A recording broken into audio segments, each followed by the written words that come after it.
Sabi rin natin minsan, sige po, we say, I can't go on.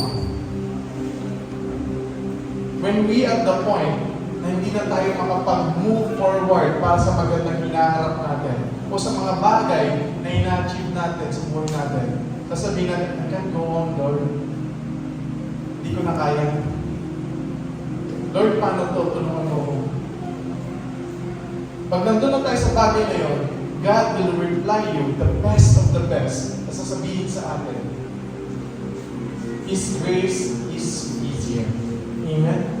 Ang kanyang habag ng ating Panginoon Diyos ay napaka-easier sa atin. Amen? Kahit na ang ating Panginoon andyan yan, anak, tiwala ka lang sa akin. Anak, mag-move forward tayo. Tatapusin natin ito.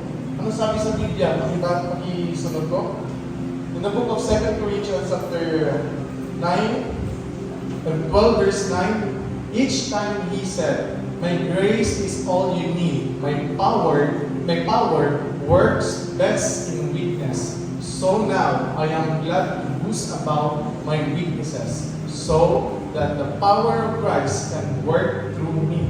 O sa Tagalog, sinabi dito, ganito ang kanyang sagot. Ang kagandahang loob ko ay sapat para sa iyo, sapagkat lubusang nahahayag sa akin, nahahayag ang aking kapangyarihan kapag ikaw ay mahina. Kung buong galak ko ipapagmamalaki ang aking mga kahinaan upang manatili sa akin ang kapangyarihan ni Kristo. Amen? Kapag nakakaramdam tayo ng kahinaan sa ating buhay, okay lang yan. We feel all the time na gano'n, walang problema yan. Bakit? Maaring mahayag sa atin ang kapangyarihan ng ating Panginoong Diyos. Then you will stand here in front of this altar. Then you will testify.